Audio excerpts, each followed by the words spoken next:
rekan media, apa kabar? Semoga sehat selalu, happy selalu, dan tetap positif ya. Sampai nanti juga tetap positif. Selamat datang dalam acara nutrisi dan kesehatan dalam jurnalisme multimedia. Senang sekali saya Diska Dewi bisa menemani rekan-rekan media sampai akhir acara nanti. Dan sebelum kita mulai, saya juga menginformasikan bahwa hari ini kita akan melihat dan juga mendengarkan langsung pemaparan dari trainer kita hari ini, yaitu Kak Ade Berry selaku jurnalis foto AFP. Dan kami juga mengajak rekan-rekan media di sini untuk bertanya langsung pada Mbak Ade. Bisa langsung tulis pertanyaan Anda di kolom chat yang nantinya akan kami bahas pada saat sesi tanya jawab, dan pokoknya nanti langsung bisa berinteraksi dengan Mbak Ade ya. Baik, tidak perlu berlama-lama lagi, langsung saja kita dengarkan pemaparan dari Mbak Ade Berry selaku jurnalis foto AFP.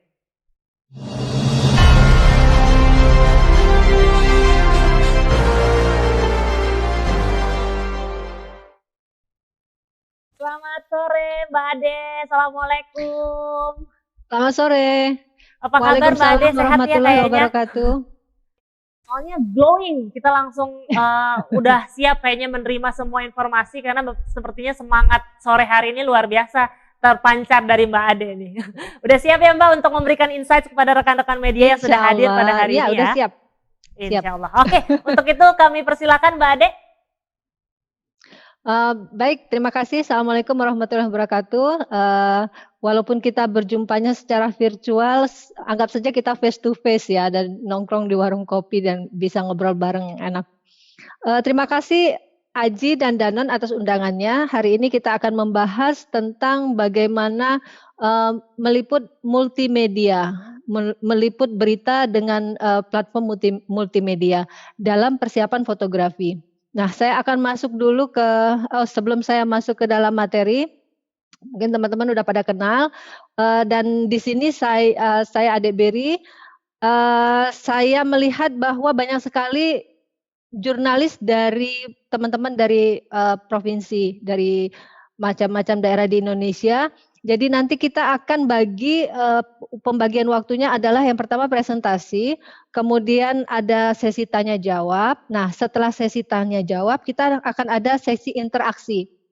Setelah saya presentasi dan teman-teman boleh bertanya lewat kolom chat, lalu kita akan bikin interaksi. Di dalam interaksi ini saya yang akan menerima usulan dari teman-teman untuk membuat sebuah liputan multimedia reporting.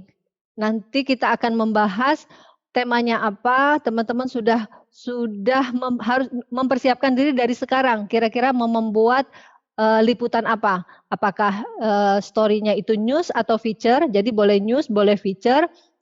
Kira-kira mungkin nanti ada 5 atau 6 orang yang akan memberikan usulan. Saya pengen lihat keberhasilan kelas kita, apakah kita sudah berpikir dan bertindak multimedia, dan bagaimana mengaplikasikannya dari sisi fotografinya. Dan bisa jadi juga di lapangan jurnalis itu mereka akan menjadi one man show. Dia yang teksnya, dia yang fotonya, dia juga yang membuat videonya. Baik, itu aja. Mungkin saya bisa langsung masuk ke materinya. Ini ya. Jadi tema kita adalah multimedia dan saya sengaja membuat judul yang agak supaya kita berpikir, bukan hanya berpikir tapi juga bertindak multimedia. Jadi ketika kami menerima sekarang ini ya, karena teknologi sudah sangat berkembang, begitu berkembangnya. Mungkin bisa masuk ke halaman kedua, Mas Akbar. Teknologi sudah sangat berkembang dan media itu sendiri juga berkembang. Tadinya kamera still life yang kita pegang, fotografer pegang itu hanya membuat foto, hanya untuk merekam foto. Jadi foto itu still, foto yang beku. Lalu kemudian pabrik membuat kamera yang bisa menghasilkan video. Nah, otomatis fotografer yang memegang kamera baru kira-kira 10-15 tahun yang lalu, 10 lah ya, 10 tahun yang lalu, kita seolah-olah kita, oh kok ditanya mana suaranya? Halo? Mas, suaranya aman? Aman sekali Mbak Ade, mungkin yang Oke. menulis masih ada Oh gangguan. siap, aman kok, aman katanya. Oke, thank you, thank you. Oke, mungkin teman yang suaranya hilang ya, yang freeze di sana internetnya. Oke. Oke, jadi, setelah kita menerima sebuah kamera yang bisa mengerjakan video juga, foto dan video, lalu jurnalis foto sekarang mempunyai 2 senjata dan kita mempunyai 2 fungsi otomatis bisa membuat, video juga. Nah, di sana mulai dan kantor kami AFP sudah memulai mengaplikasikan seorang jurnalis foto juga harus cakap membuat video. Beberapa, wartawan foto agak keberatan tidak ingin membagi, perhatiannya dari fotografi menjadi videografi, karena memang, saya akui juga pada saat-saat tertentu, videografi itu akan mengganggu, fotografi. Ya, pada saat-saat tertentu. Karena fotografi yang kita bikin itu split second, kita harus memperhatikan sekali dan ketika video kita sedang merekam, fotografinya terbengkalai. Nah, tetapi pada belakangan pabrik membuat, kamera yang ketika merekam video, fotografi tidak terhambat. Jadi tetap merekam lalu kita klik, fotografinya juga bisa dibikin. Sebelumnya, fotografinya itu harus berhenti dulu, video berhenti baru kita memotret, video berhenti baru memotret. Sekarang kamera-kamera baru sudah punya kemampuan dalam merekam pun kita klik, fotografinya tidak ketinggalan. Tentu ada ini ya, ada kelemahan dan kelebihannya. Karena fotografi itu kita bikin dengan, 3 segitiga exposure dari speed, aperture, dan ISO. Yang tidak bisa dikaitkan langsung diaplikasikan ke video. Nah, di sini saya ingin mengatakan bahwa, eee, multi berarti lebih dari satu, banyak, kemudian media media yang kita bikin platformnya itu bisa teks, bisa foto, bisa video, dan infografik. Eee, Audio juga, tapi saya tidak memasukkan audio di sini karena di dalam video sudah ada audio dan, secara umum ya di tempat saya teks, foto, dan video ini 3 platform yang tidak boleh ketinggalan lagi. Karena, semua media sudah menginginkan mereka tidak hanya pengen melihat teksnya atau beritanya. Mereka juga tidak cukup puas hanya melihat foto, berita dan foto, tapi mereka pengen melihat gambar yang bergerak. Dan kalau Anda perhatikan bahwa video itu, sangat menyita perhatian dan lebih enak dan lebih, baik untuk disaksikan. Di sana ada teks, di sana juga ada, bisa foto dan gambar yang bergerak, lalu ada audionya. Nah, sangat lengkap ya kalau ada video, eee, makanya sekarang video itu sangat diinginkan. Baik itu oleh agensi seperti kami maupun, media-media outline yang punya produk sendiri. Nah, kemudian, dari sisi infografiknya seperti apa? Nah, ini kita harus tekankan bahwa multimedia reporting atau multimedia reportage ini adalah sebuah kerja tim. Kerja sama tim, bukan one man show sampai dengan editorial. One man show mungkin di lapangan bisa, dan saya berkali-kali sering sekali datang ke lapangan, saya yang melaporkan, saya yang memotret, saya yang membuat videonya. Tetapi hasilnya ini nanti dimasak lagi di kantor. Tulisannya bukan saya yang nulis, saya yang melaporkan, tapi ditulis oleh penulis, diedit oleh editor. Terus infografiknya seperti apa? Kalau, itu news biasanya sangat dibutuhkan infografik. Kalau feature kadang-kadang tidak terlalu diperlukan infografik, karena dia berupa angka, berupa data, ya itu biasanya dibuat oleh orang layout, oleh orang kantor kita. Minggu lalu waktu Mas Heru memberikan, materi, ada yang bertanya, bagaimana infografik itu kan semuanya copyrighted yang ada di internet. Nah, ini mungkin bisa menjawab beberapa pertanyaan teman-teman, tentang infografik, biasanya itu yang dibuat oleh layout. Jadi kantor kita yang bikin editorial, dari kantor, layout-nya kantor. Kita nggak ngambil dari internet, kita nggak ngambil dari, infografik yang sudah ada, kita bikin sendiri karena datanya juga data yang kita berikan kan akan berbeda.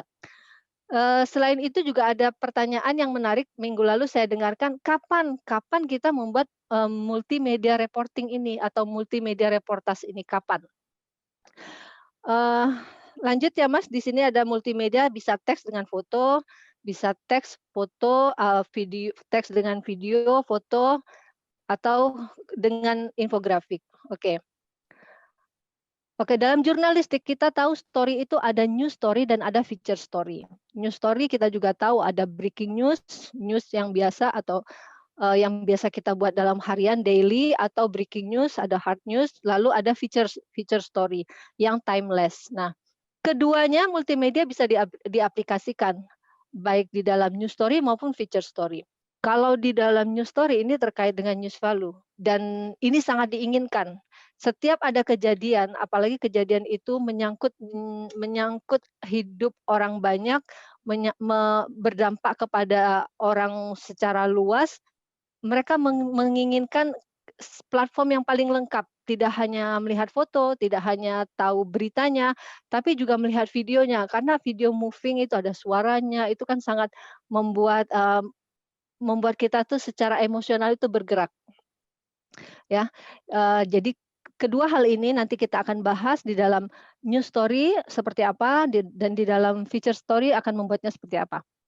Nah, 3 hal penting yang membedakan keduanya ini ya, soal timing timing. Kalau news story kita butuhnya ASAP, as soon as possible. Kalau di dalam feature story, timeless, bisa mempersiapkannya lebih panjang waktunya. Eee, jadi teman-teman harus berpikir sekarang yang mana yang bisa saya bikin nih untuk, multimedia reporting. Jadi tidak lagi berpikir saya biasa menulis, hanya menulis, saya biasa memotret, saya hanya memotret, saya cuma bikin video. Tidak, kita berpikir sekarang multimedia. Saya bisa reporting, saya bisa menulis, memotret, dan saya juga bisa bikin videonya. Ya, dan nanti dibantu oleh kantor. Dijahitkankah, video-video tersebut, yang mana urutan pertama, urutan berikutnya, terus apa namanya, tulisan kita mungkin kita hanya report, melaporkan, lalu ditulis oleh, editor di kantor, dan fotografi. Nah, dari ketiga ini menurut saya, menurut hemat saya dari ketiga platform ini, bagi saya yang paling sulit adalah fotografi. Karena fotografi itu kita memotret satu, momen, peak moment atau decisive moment menurut Henri Cartier-Bresson itu adalah, eee, split second, bukan hal yang mudah ya. Jadi fotografi ini harus dilatih. Oleh karena itu kita nanti akan bicara fotografi lebih dalam lagi. Lalu style ya, style dalam news story dan feature story teman-teman juga udah tahu. Dan, di dalam reporting fotografinya pun sama style-nya. Apakah kita membuatnya seperti news story yang hard news, atau kita membuatnya dengan cara, style yang feature. Seperti misalnya, Mbak, mungkin, untuk fotografinya kalau story-nya itu feature, foto story kali ya, atau esai foto kali ya? Iya, mungkin harus seperti itu. Jadi kita nggak hanya seri foto 1, 2, 3 yang semuanya hard news untuk headline, tetapi juga beberapa foto yang kita bisa masukkan seperti kita, menulis ada pembukaannya, ada main body-nya, lalu ada penutupannya, itu fotografinya. Jadi fotografinya ada foto utama, foto yang paling penting yang menceritakan pesan kita, tetapi juga ada foto-foto pembukaan, foto dan ada foto penutup. Itu ya, jadi di dalam fotografi pun kita bisa membuat seperti tulisan. Mungkin di sini teman-teman, saya tadi baca nama-namanya, enggak banyak fotografer di sini, saya lihat lebih banyak sepertinya mungkin videografer atau, teks ya, teman reporter. Oke, lalu dari segi beginning dan ending, pembukaan dan penutup sama ya seperti, main story, seperti tulisan. Jadi fotografi pun akan seperti itu. Next, Mas Akbar tolong, ya, baik, multimedia berikutnya. Nah, baik news story maupun feature story keduanya bisa diaplikasikan, terus kebutuhan akan multimedia ini lebih tinggi saat breaking news. Saat breaking news seperti yang saya katakan tadi bahwa semua orang pengen melihat semua platform. Kenapa? Karena ini menyangkut, dan news value-nya sangat tinggi, otomatis semua media akan mengejar. Jadi kalau kita sudah terbiasa membuat laporan multimedia, ketika hard news atau breaking news terjadi, otomatis tuh yang namanya berpikir dan bertindak tuh udah otomatis. Jadi ini sharing pengalaman sedikit ya, ketika kami pertama kali mendapatkan kamera yang punya dua senjata di dalamnya, bisa memotret dan bisa merekam video. Karena saya puluhan tahun memotret, ketika breaking news terjadi misalnya, demonstrasi besar terjadi, yang pertama saya lakukan adalah hampir 100% mengingat fotografi. Setelah terjadi, "Oh iya ya, saya harus membuat video." Videografinya terlupakan.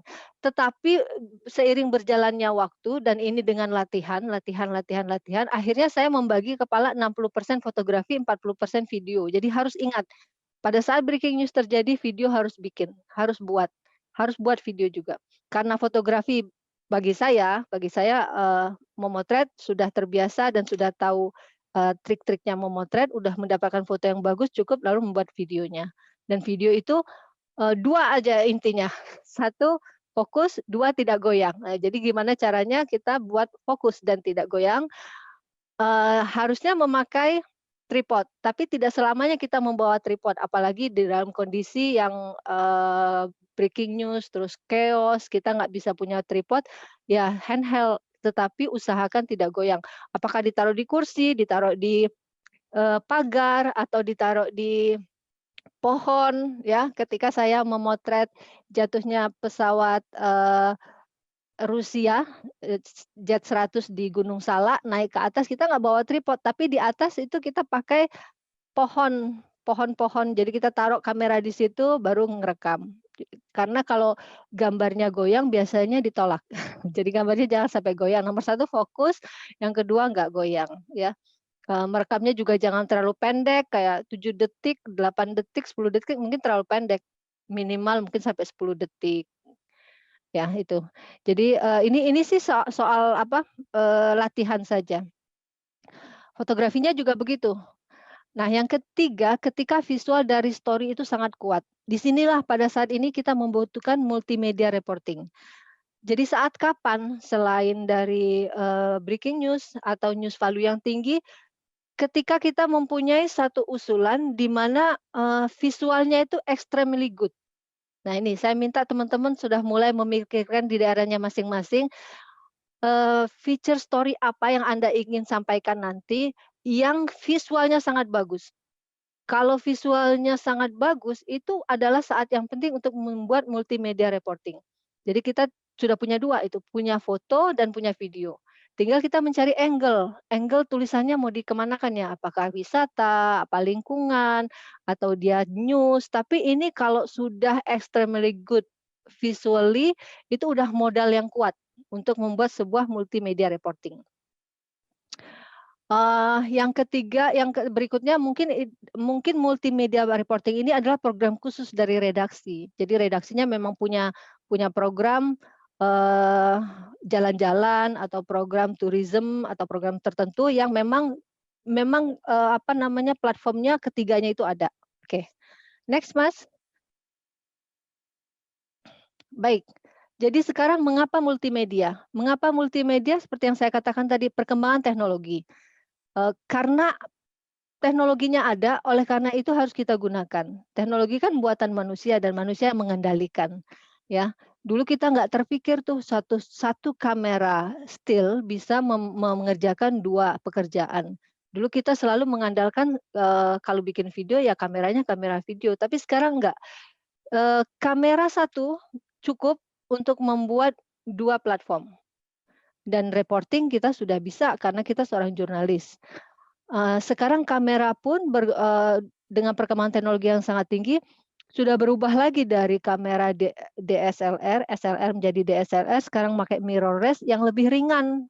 Jadi lebih lebih lebih simpel lagi cara kerjanya. Dan kita bisa membuat, beberapa platform itu one man show memungkinkan untuk membuat beberapa platform, reporting.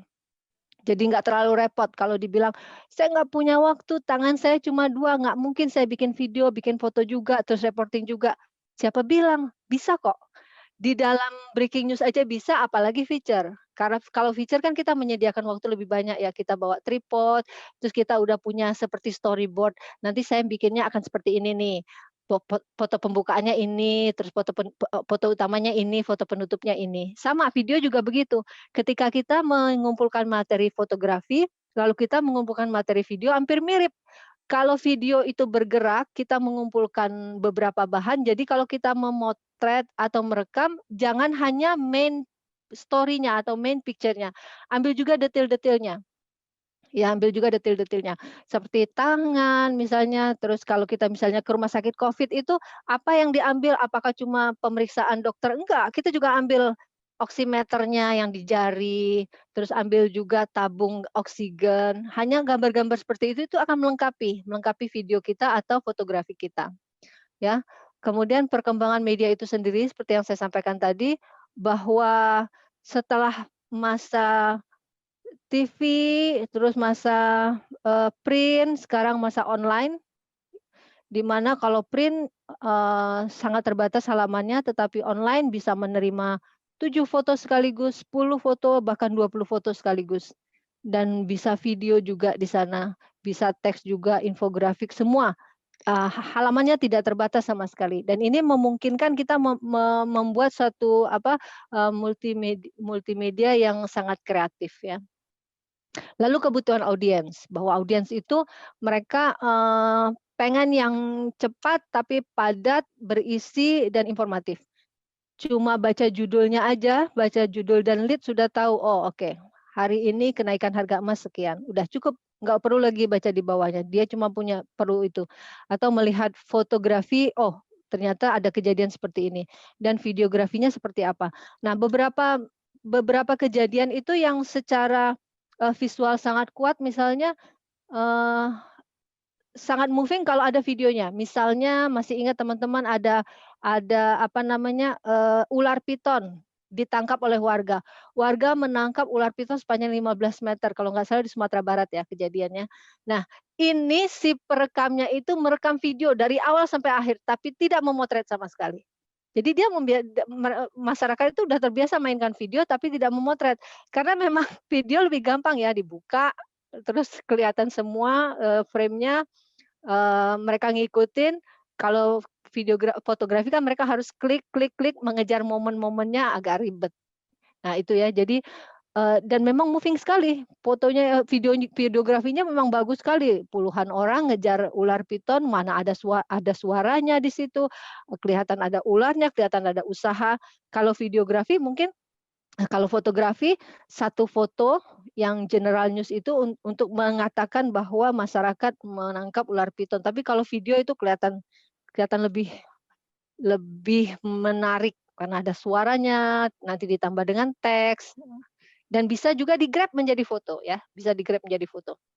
Oke, kemudian, hal yang penting mengapa multimedia, ini keterampilan jurnalis multitasking. Jurnalis multitasking ini jadi dulu ya, dulu sekali seorang jurnalis itu dia bisa nulis, dia bisa memotret, bisa nulis, bisa motret. Tidak ada spesialisasi. Lalu kemudian menjadi, dispesialisasikan. Ada departemen, editorial khusus reporting, ada departemen foto khusus fotografi, ada departemen video khusus videografi. Tapi sekarang dengan zaman, perkembangan teknologi dan media yang sudah begitu canggih menuntut seorang jurnalis bisa melakukan semuanya dan biasanya, perusahaan media lebih menyukai multitasking jurnalis. Kita nggak bisa menghindar lagi. Sebenarnya tuh nggak bisa dibilang saya orang dulu, jadul saya cuma bisanya reporting aja, atau saya cuma bisa apa yang saya kerjakan. Sebenarnya enggak. Adaptasi terhadap teknologi itu tinggal kita mau atau nggak mau. Mau dan pasti mampu kalau kita mau, ya. Sebenarnya kan cuma baca manual, lalu tinggal dikerjakan. Bisa karena biasa. Apalagi kalau pegangan sendiri, itu kamera kita bawa kemana mana kalau nggak bisa bikin videonya, rugi. Rugi ya, karena teknologi kita yang mengendalikan. Oke, next Mas Akbar. Ya, bagaimana membuat reportase multimedia. Jadi, news story ya, tadi sudah saya sampaikan di dalam news story itu menjadi sebuah problem kalau misalnya one man show, satu orang itu aja yang membuat. Dia yang melakukan reporting, dia yang mengerjakan fotografinya dan videografinya. Ini akan tidak menjadi kendala kalau dia terlatih, ya kalau dia terlatih. Tapi kalau misalnya, tidak terlalu terlatih dan tidak sering melakukan mengerjakan itu, alangkah baiknya memang kerja sama tim. Jadi dalam satu tim itu mungkin penulisnya orang yang berbeda, terus fotografi atau fotografinya dikerjakan oleh satu orang, fotografi dan videografi, atau dikerjakan oleh 3 orang yang berbeda. Jadi bisa dikerjakan oleh satu orang, bisa juga dikerjakan oleh, eee, 3 orang yang berbeda atau beberapa orang yang berbeda. Oke. Yang menjadi problem lagi ya ketika kita melakukan reportase di lapangan, yang kita, problemnya adalah, kantor atau editorial di kantor, everyone wants everything at the same time. Ketika kita lagi reporting, mereka bilang, "Fotonya mana fotonya mana?" Ini pada saat breaking news ya, pada saat, hard news. Of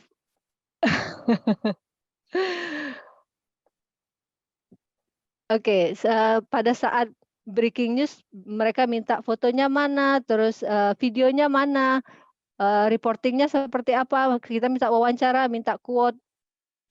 Jadi, tadi ada yang nulis, "Kerja sama tim loh Mbak, masa digarap sendiri?" Tapi digarap sendiri juga mungkin loh, kalau misalnya Anda satu-satunya orang yang di lapangan, kan possible. Dan oleh karena itu harus dilatih.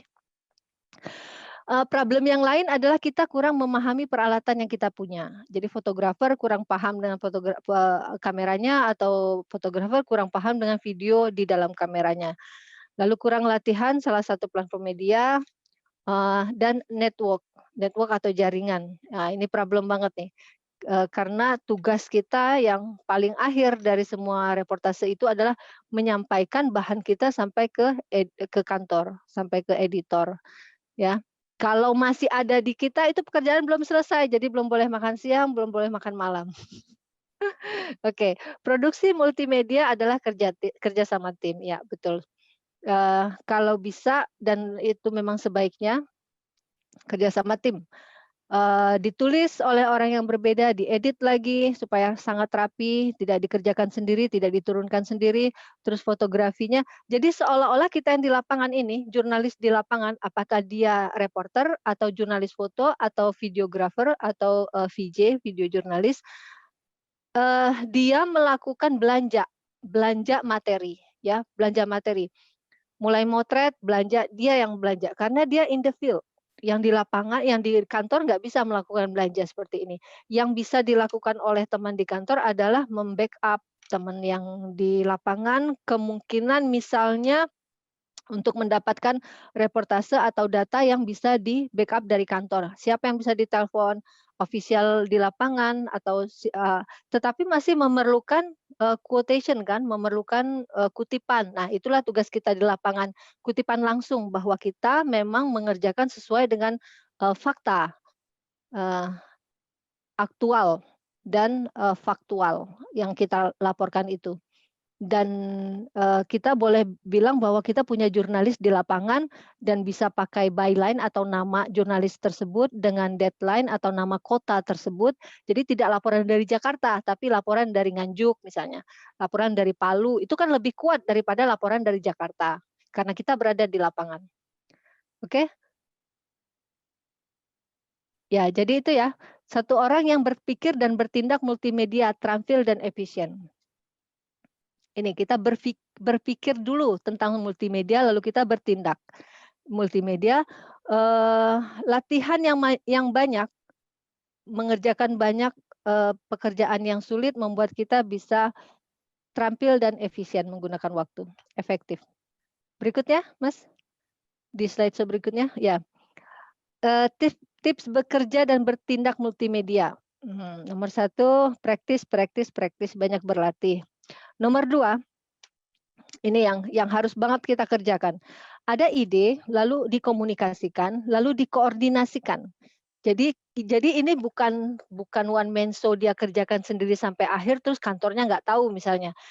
Biasanya ide ini kita bahas bersama, kita obrolin bersama, dikomunikasikan, lalu dikoordinasikan, dengan editorial. Seperti misalnya saya ya, kalau misalnya saya punya usulan, "Oh, saya mau bikin, feature story tentang pacu Jawi di Batu Sangkar, Sumatera Barat." Oke, saya riset dulu, pacu jawi seperti apa, kapan mainnya. Ini baru ide kan, baru ide. Kapan mainnya, terus, berapa lama saya bisa membuatnya. Nah, ini lalu saya komunikasikan di dalam rapat di kantor.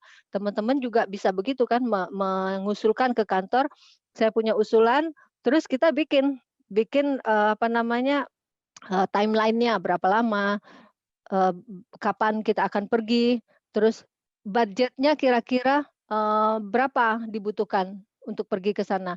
Itu yang akan membuat keputusan usulan kita ini diterima atau tidak, doable atau tidak, bisa dikerjakan atau enggak. Kalau misalnya, usulan kita membuat suatu liputan yang susah sekali, kita pun nggak punya network-nya atau kita nggak punya akses ke sana, tapi pengen mengusulkan seperti itu namanya nggak doable. Dan lagi secara, budget misalnya finansial biayanya terlalu besar, hasil yang didapatkan, minim atau so-so. Kemungkinan usulan kita akan ditolak. Jadi bukan hanya secara visual memang bagus sekali, extremely good, tapi juga doable atau tidak. Nah ini, dikomunikasikan, dikoordinasikan. Dan kita, eee, searching kanan kiri, tanya kanan kiri, bisa apa enggak kita kerjakan. Lalu kita menguasai teknologi peralatan, ini ada kamera di sini. Saya kalau misalnya, kagok dengan menggunakan kamera ini, pada saat breaking news atau hard news, lupa settingannya. Terus saya asal motret, ternyata salah, di ASA misalnya, salah di speed, hasilnya nggak akan memuaskan. Oleh karena itu, kita harus nyaman dengan peralatan kita harus terbiasa dengan peralatan kita, baik videografinya maupun fotografinya, kita harus terbiasa. Kemudian, bekerja berdasarkan prioritas, ya, berdasarkan prioritas, mana duluan yang penting, atau mana duluan yang gampang kita kerjakan. Karena saya orang fotografi, saya orang visual fotografi, fotografi bagi saya lebih gampang daripada yang lainnya, dan itu prioritas saya. Saya mengerjakan video fotografinya dulu, lalu videografi, baru reporting. Kalau saya adalah one man show. Tapi kalau misalnya kita bekerja sama, di lapangan ada 3 orang, ada koresponden, reporter di situ, terus ada videographer juga di situ, itu nyaman sekali. Kita bisa membuat, liputan reporting multimedia yang kita mengerjakan hanya fotografi, sehingga kita bisa fokus, fokus banget seperti membuat, apa namanya, sebuah esai foto, bisa mengusulkan, bisa melihat banyak hal, kita bisa punya frame yang banyak. Dan frame yang banyak dan kaya ini, angle yang kaya dan banyak membuat kita punya banyak pilihan, editor pun akan senang punya banyak pilihan, ya. Yang gampang selesaikan lebih dahulu, itu, tipsnya saya, kalau saya biasanya di lapangan begitu. Jadi jangan yang ribet dikerjakan dulu, nggak selesai-selesai karena waktunya mungkin pendek, sedikit, even itu feature, juga waktu yang terbatas. Kalau misalnya acaranya hanya 2 jam selesai, kita nggak dapat apa-apa lagi kalau kita nggak merekam dan nggak menggunakan waktu dengan efisien. Atau misalnya waktunya, terlalu pendek, saya baru bikin fotografinya aja, videografinya belum kebagian. Harus dipikirkan, mungkin bawa 2 kamera, yang satu dipasang dengan tripod, kita memotret, yang satu lagi dibuka aja ke merekam. Lalu ambil beberapa elemen-elemen untuk membuat sebuah videografi, liputan video, ya. Berikutnya, Mas. Ya, ini satu contoh di dalam news ya, story yang news dan breaking news, volcano tsunami kills at least 168 in Indonesia. Ini ketika terjadi tsunami di Banten, videonya seperti ini. Kawasan pantai barat tadi, sehingga kalau semuanya turun, abu-abu vulkanis ini akan jatuh ataupun tidak akan masuk ke wilayah. Oh, belarang.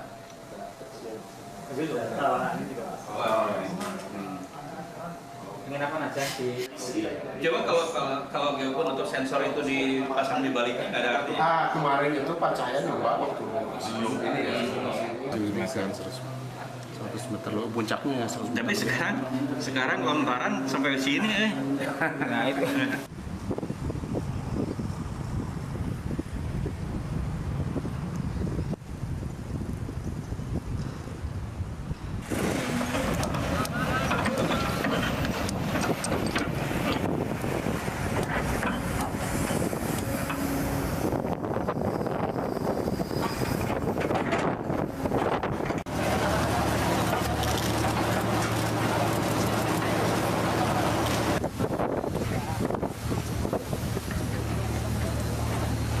Pukul 16.53 waktu waktu Indonesia bagian barat, Dan saat ini juga ada agar kapal-kapal yang berlayar di perairan Selat Sunda menjauhi area Pulau Rakata dan Rakata kecil pada jarak 5 nautical mile. masih belum bisa menggambarkan Pengamanan.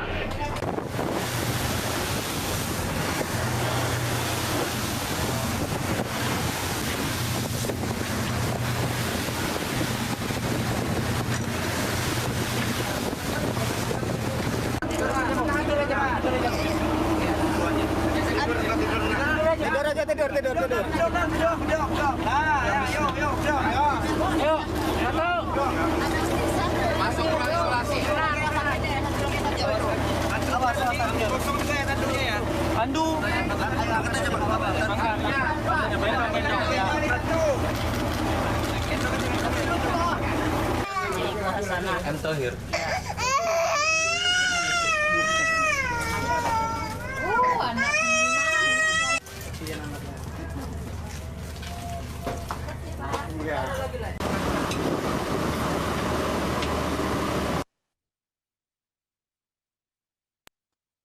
Baik, halaman berikutnya ya. Ini video yang saya buat. Jadi saya fotografer, tapi saya juga membuat videonya. Ini liputan fotonya. Oke, terusin Mas. Ini liputan fotonya. Ini di salah satu hotel. Ini liputan foto-fotonya. Jadi fotografinya saya yang buat, videografinya juga saya yang membuat. Next, itu ya kita bisa lihat. Nah, ini sebelah kiri itu ada angle bermain frame sedikit. Sebelah kanan mulai dari breaking news, kejadian sampai dengan healing. Kita memotret semuanya. Videografi juga begitu, kita ambil semuanya, nanti kita jahit. Mungkin kita yang menyambungnya menjadi satu story video atau mungkin kantor. Jadi jadi jurnalis di lapangan hanya mengirimkan bahan ke kantor. Berikutnya, Mas.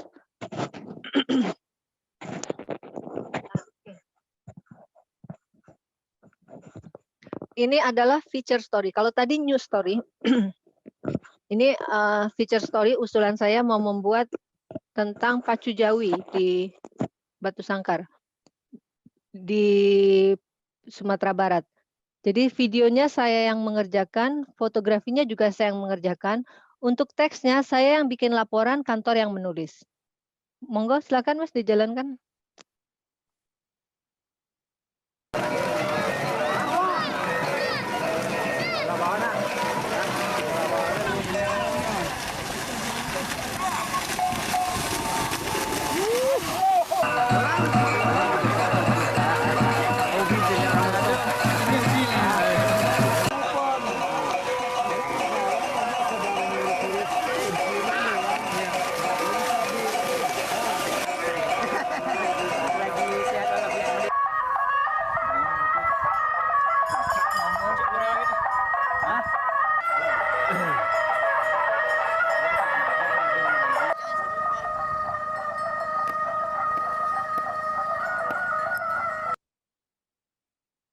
Oke, lain ya. Kalau fotonya ke bawahnya masih ada fotonya. Nah, ini fotografinya.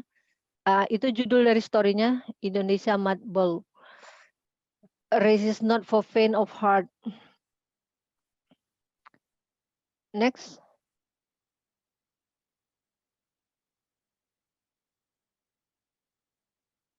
Ini fotografinya yang saya potret dengan lensa panjang, jadi tele yang dipotret seperti ini. Ada juga yang pakai lensa wide. Ya, terus ini medium. Lanjut, wide angle. Nah, jadi kita juga membuat vertikal, horizontal, lengkap. Terus, ini untuk fotografinya ya. Karena sesinya sekarang sebenarnya sesi fotografi, tapi tadi saya kasih prolog untuk multimedia. Boleh masuk ke foto-foto ya Mas, lebih jelas lagi di sini, boleh masuk kira-kira 5 menit lagi selesai ya. Di dalam persiapan fotografi yang perlu dilakukan oleh seorang jurnalis foto, nomor 1 adalah peralatan fotografinya. Tadi sudah saya sampaikan, sudah pasti dia harus punya kamera dan lensa. apakah itu SLR, mirrorless, atau bahkan handphonenya saja. Persiapan fotografi yang berikutnya adalah selain kita punya kamera dan lensa, mungkin tripod juga kita butuhkan, atau barangkali membutuhkan flash, tapi sudah sangat jarang digunakan flash. Saya hampir nggak pernah bawa flash sekarang, available light terus yang dipakai, dan teknologi kamera juga sekarang sudah membuat kita bisa memotret di dalam cahaya yang sangat-sangat minim. Yang kedua adalah yang paling penting nih, skill fotografinya. Skill fotografinya harus dilatih. Jadi teman-teman di lapangan yang tadinya hanya menulis saja, main-main motret, hunting-hunting gitu ya, hunting motret, terus hunting video, itu fun, menyenangkan. Karena satu ilmu baru, satu hal yang baru yang kita kerjakan itu membutuhkan tantangan baru, membuat kita nggak bosan, intermezzo lah istilahnya. Yang ketiga, peralatan kirim, bagaimana gambar kita, foto kita harus sampai ke meja redaksi. Oke. Lalu tugas jurnalis foto di lapangan. Oke. Tugas jurnalis foto di lapangan. Yang pertama memotret. Oke. Yang kedua menyeleksi hasil gambar, hasil potretannya. Jadi dia yang motret, dia yang menyeleksi yang mana akan dikirim, lalu dia mengedit kalau perlu diedit. Kalau nggak perlu diedit, langsung dikirim. Semakin sedikit diedit gambar atau fotonya itu semakin baik, karena fotografi itu seharusnya tidak banyak membutuhkan Photoshop ya. Lalu yang keempat terakhir adalah mengirim sampai ke meja redaksi. Ya, ini tugas yang paling penting. Ya, mudah-mudahan networknya selalu baik dan bisa mengirim. Kalau nggak ada network, tunggu atau pakai cara lain supaya fotonya bisa terkirim. Misalnya dipindahkan pakai OTG, dipindahkan ke handphone, dari handphone dikirimkan ke handphone juga via WA dokumen. Jadi bagaimana caranya kita bisa mengirim gambar tersebut. Kalau kami biasanya di lapangan kadang-kadang dibekali dengan smartphone, kalaupun tidak ada smartphone, kita cari di mana di bagian kota itu yang masih ada network. Oke.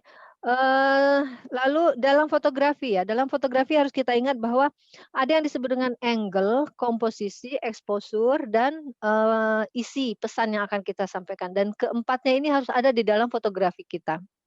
Dan bagaimana membuatnya ya tadi berlatih. Dan secara basic ada 3 hal yang harus ada di dalam fotografi kita. Nomor 1 adalah general view. Secara general view-nya itu dapat semua. Misalnya judulnya ribuan mahasiswa turun ke jalan, ribuan demonstran turun ke jalan menolak demo Omnibus Law. Kita punya satu foto yang menunjukkan massa banyak sekali, ribuan atau ratusan, pokoknya banyak sekali. Bagaimana cara membuatnya? Mungkin perlu naik ke atas jembatan. Mungkin perlu naik ke atas mobil komando. Jadi tidak dipotret dari bawah, kita harus mempresentasikan bagaimana foto tersebut secara general bisa kelihatan. Kemudian medium view kita juga punya, medium shot yang dibuat oleh lensa medium 2470 misalnya. Lalu detail atau close up.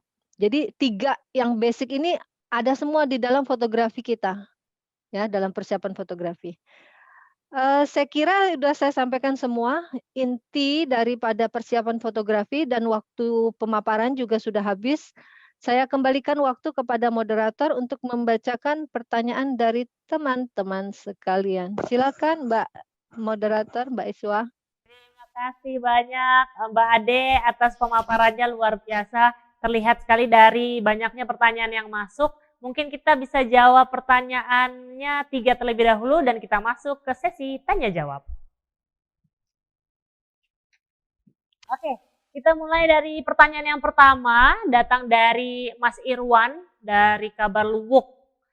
Dan pertanyaannya adalah, Mbak Ade, dalam pembuatan multimedia ini khususnya video atau foto juga dibuat story-nya dari awal, konsep awal gitu. Gimana Mbak Ade? Silakan. Mbak, keputus, boleh diulang? Okay. Saya nggak dengar semua pertanyaannya. Oke. Pertama datang dari Mas Irwan dari Kabar Luwuk. Pertanyaannya, Mbak Ade, dalam pembuatan multimedia ini, khususnya video atau foto, perlu jugakah dibuat terlebih dahulu skrip atau story-nya biar nggak lari dari konsep awal? Silakan Mbak Ade. Oke, siap. Oke, perlukah dibuat skrip atau story-nya? Jadi semacam storyboard ya. Baik, tadi kita udah, mungkin yang ditanya oleh Mas Irwan adalah dari sisi feature ya Mas ya, story yang feature. Kalau feature ini memang kita punya banyak waktu, lebih banyak waktu. Kalau bisa membuat storyboard atau skrip dulu lebih baik, lebih baik. Karena ketika kita berada di lapangan, ini dengan anggapan Mas sendiri yang menulis ya, Mas Irwan sendiri yang menulis. Kalau Mas Irwan sendiri yang menulis kan berarti apa yang akan ditulis, temanya, terus detail-detailnya kan sudah tahu. Berarti tinggal diterjemahkan kepada fotografinya. Jadi kalau misalnya menulis tentang satu hal, lalu diterjemahkan ke fotografinya memerlukan apa, misalnya di kabar luwuk itu apa ya kira-kira ya? Katakanlah tentang pinisi misalnya, tentang turunnya pinisi pertama kali pinisi baru jadi, itu kan ada seremonialnya. Nah mungkin pengen bikin feature seperti itu, Anda mungkin sudah punya angle tulisan sendiri, jadi fotografi dan videografi ini secara visual sangat kuat, ya nggak? Tadi kan kita udah bilang bahwa syarat utama untuk membuat multimedia reporting yang berhasil itu adalah extremely good visually. Secara visual dia bagus banget. Jadi rugi kalau cuma ditulis story teksnya saja atau teks dan foto saja. Sebaiknya ada videonya juga. Nah, yang perlu disiapkan ya itu. Kalau bisa mau bikin storyboard lebih baik lagi. Tanpa storyboard pun sebenarnya sudah ada di kepalanya. Tinggal diterjemahkan. Dan kita ingat materi yang sudah kita punya apa aja. Jangan sampai pulang ke kota Makassar atau pulang ke kota Luwu udah jauh-jauh jalan ke Bira. Oh, saya kok nggak punya detail-detailnya ya. Begitu dilihat, kok pakai lensa wide semua. Nggak ada satupun yang close up. Nggak ada yang medium shot. Atau ada medium shot dan general news nggak punya yang close up satupun. Padahal kan menarik yang close up itu. Tangan mereka menarik tali misalnya. Ya, jadi kita harus ambil hal-hal seperti itu. Kaki mereka terbenam di dalam pasir. Hal-hal seperti itu harus kita ambil. Supaya fotografi ataupun videografi kita itu lengkap dan moving. Itu Mas Irwan ya. Kalau bisa membuat video storyboard lebih baik lagi. Lebih baik lagi. Berikut Mbak. Ya, mudah-mudahan terima kasih banyak Mbak Ade. Semoga menjawab ya Mas Irwan. Kalau misalnya ada tambahan boleh ditambahkan di kolom chat, nanti kita bisa interaktif ya. Oke, pertanyaan selanjutnya datang dari Mas Yogi dari Aji Batam. Mbak mau nanya bagaimana standar produk jurnalistik media seperti foto dan video dan grafik agar bisa dipublish. Terkadang karena dikerjakan sendirian kualitasnya sering meragukan. Mohon penjelasannya. Silakan Mbak Ade. Baik. Sebenarnya gini, tadi kan teman-teman udah lihat ya dua contoh yang saya buat. Satu news, yang satu lagi adalah feature. Dan dua-duanya itu saya kerjakan sendiri. Saya kerjakan sendiri minimal 2 platform, yaitu videonya dan fotografinya. Dan kalau misalnya saya ketemu orang yang bagus quote-nya, kutipannya bagus atau story-nya bagus, tetap saya laporkan ke kantor. Dan yang untuk feature itu saya yang reporting. Jadi jangan pikir bahwa satu orang akan keteteran membuat 3 platform. Belum tentu. Anda bisa karena biasa. Anda bisa karena sudah tahu apa yang akan dikerjakan. Dan seperti tadi yang di dalam presentasi, kerjakan yang mudah dulu, yang gampang dulu, yang biasa kita kerjakan prioritas, by priority. Itu akan membuat waktu kita efisien dan efektif hasilnya. Seperti saya, karena saya terbiasa dengan fotografi, tentu fotografi dulu yang saya kerjakan. Dan fotografi memang yang paling sulit bagi saya. Setelah fotografinya selesai, terus sambil bikin foto, saya juga bikin video-video, klip-klip video itu. Baru saya cari mana ada yang menarik untuk dilaporkan, misalnya mencari kutipan, atau kebetulan kalau misalnya di depan saya ada petugas yang memang kutipannya bagus sekali, orang di kantor nggak bakal tahu kalau saya nggak laporkan, itu saya bantu. Jadi itu supaya hasil kita itu bagus sekali dan nggak keteteran dalam segi kualitas, nggak ada jalan lain, latihan. Nggak ada jalan lain. Memang harus latihan banyak, baik memotret maupun videonya. Awal-awalnya juga kita agak kagok bagaimana membuat videografi yang bagus karena kita lebih mementingkan fotografi. Seperti saya waktu itu 90%, 100%, 90% kepala saya fotografi. Lupa dengan videografinya. Lalu sekarang kita nggak bisa seperti itu lagi. Begitu breaking news terjadi atau ketika saya satu-satunya orang di lapangan, baik story ataupun news ataupun feature yang sudah saya usulkan, ya saya bertanggung jawab untuk dua platform itu, dua-duanya harus bagus. Dua-duanya harus bagus. Bagaimana cara dua-duanya harus bagus? Tadi persiapan peralatan, oke? Baterainya harus dicas terlebih dahulu. Memorinya harus kosong dan cukup untuk memuat video dan fotografi. Video itu banyak sekali makan memori. Jadi kalau kita perlukan lebih dari satu memory card harus disiapkan. Jangan sampai ketika peak momen terjadi nggak bisa merekam lagi karena udah kepenuhan. Dan kalau bisa bikin storyboard atau skripnya dulu, yang nggak penting nggak kita ambil. Misalnya ada sesuatu hal yang nggak penting sama sekali nggak kita masukkan ke sana, kita mungkin hanya membuang waktu, wasting our time. Jangan dikerjakan, kita kerjakan yang sesuai dengan storyboard tadi. Sebenarnya kalau saya sih storyboardnya udah ada di kepala, jadi saya tinggal aplikasikan. Dan karena udah terbiasa mana yang harus saya ambil detail, ya, makanya 3 hal tadi ya, jangan lupa 3 hal tadi. 1 general view, yang kedua adalah medium, short, yang ketiga adalah close up atau detail, harus ada semuanya. Dan kita kayak angle. Itu mungkin Mbak jawabannya. Ya, Supaya terima kualitasnya nggak kasih keteteran. Mbak Ade sudah menjawab pertanyaan kedua. Kita lanjut ke pertanyaan selanjutnya ya. Pertanyaan ini datang dari Mas Nefriu dan pertanyaannya tanya sering buat video, foto dan fasilitas, jadi hanya menggunakan 1 unit ponsel saja untuk semua kerjaan. Jadi agak sedikit berat. Gimana sarannya untuk membuat semua produk berita bagus? Aplikasinya apa aja dan bagaimana bisa bersaing dengan video media TV dengan menggunakan ponsel saja. Makasih katanya. Silakan Mbak. Oke. Kalau hanya ponsel ya, ponselnya harus punya kualitas yang untuk foto dan video yang bagus. Ya, kalau bisa yang memang bisa menghasilkan file yang besar. Beberapa merek dari handphone itu udah bagus banget, bahkan mengalahkan video. Jadi tinggal bagaimana kita memakainya, misalnya angle-nya, terus nggak goyang, kelengkapan elemen daripada videografinya. Jadi nggak cuman memotret satu angle-nya itu aja semuanya. Jadi ada kesalahan dari jurnalis foto, jurnalis di lapangan bahwa dia memotret banyak, tetapi dia lupa men-zoom lensanya. Lensa itu kan ada ukurannya, namanya lensa zoom, itu ada ukuran dari wide, medium sampai dengan tele. Nah itu harus dimainkan untuk mendapatkan close up, medium shot ataupun general view. Tetapi kalau dia tidak punya lensa zoom, maka dia yang harus kreatif maju atau dia mundur, atau dia naik ke atas, atau dia ngambil angle bawah. Jadi si fotografernya atau si jurnalisnya harus kreatif, mengumpulkan angle sebanyak-banyaknya dengan keterbatasan alat. Nggak apa-apa, jangan khawatir bahwa kita hanya punya handphone, tapi kita bisa mengalahkan kualitas dari kamera yang memang lebih bagus karena kita berada di lapangan, karena kita berada di lokasi. Dan belum tentu mereka yang punya kamera bagus itu sudah ada di lokasi. Jadi Anda menang momen kan, menang momennya. Nah supaya bagus hasilnya tadi, kayak angle, ya supaya bagus hasilnya Anda harus kreatif, jangan hanya satu angle dipotret merasa wah saya udah ngirim 20 foto ya Mbak, 20 foto itu sama semua, cuma beda ke kiri dikit, ke kanan dikit, dan frame-nya itu sama semua karena dia nggak pernah memainkan zoom, baik di kameranya maupun kreatif dia yang maju atau dia yang mundur, ya.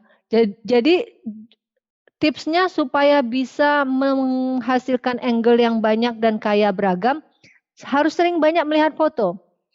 Anda harus sering rajin memplototin fotografi yang ada di internet, yang ada di majalah, yang ada di online, yang ada di produksinya, misalnya produksinya AFP atau produksinya Antara, dilihat atau ada di koran-koran, oh ini fotografinya bagus. Jadi sudah mulai memperhatikan fotografi.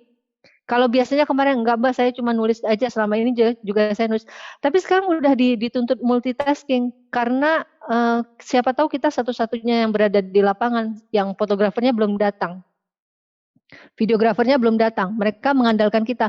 Momen yang terjadi tidak akan terulang, momen yang terjadi hari ini terjadi, 1 jam lagi sudah jadi sejarah, apalagi besok, ya enggak? Nah, jadi jangan dilewatkan, harus kita rekam dan harus kita manfaatkan keberadaan kita di lapangan. Terima kasih banyak Mbak Ade sudah menjawab pertanyaan yang ketiga, dan kita masih memiliki 3 pertanyaan lagi untuk dijawab ya Mbak Ade ya. Lanjut ke pertanyaan selanjutnya, datang dari Mas Asnawi Zikri. Pertanyaannya, Mbak Ade, bagaimana cara membagi fokus untuk pengambilan foto sekaligus video? Apakah secara bersamaan supaya tidak ketinggalan angle penting? Gimana Mbak? Silakan.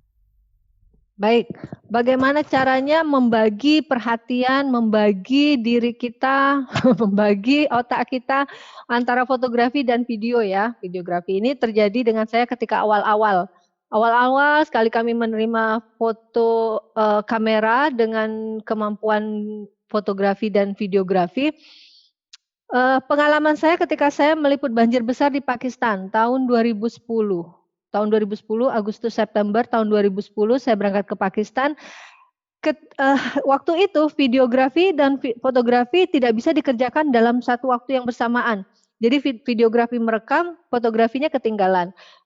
Ketika kita memotret, videonya tidak bisa direkam. Kalau kamera baru sekarang udah beda Mas. Kamera baru sekarang ketika kita merekam, kita tinggal klik, rekaman tetap berjalan, fotografi kita dapat. Ya, tapi ingat bahwa speed mempengaruhi, ya, speed itu mempengaruhi. Nah, itu agak teknis lagi kita menyebutkannya. Nah, bagaimana caranya supaya kita terbiasa? Pada saat itu saya lagi merekam videografi, lalu ada seorang anak bayi diturunkan dari truk. Ini pengungsi banjir, diturunkan dari truk dan diterima oleh tentara. Jadi bayi yang di tangan tentara itu sebenarnya secara fotografi bagus banget dan kuat banget. Dan saya ketinggalan, nggak bisa motret.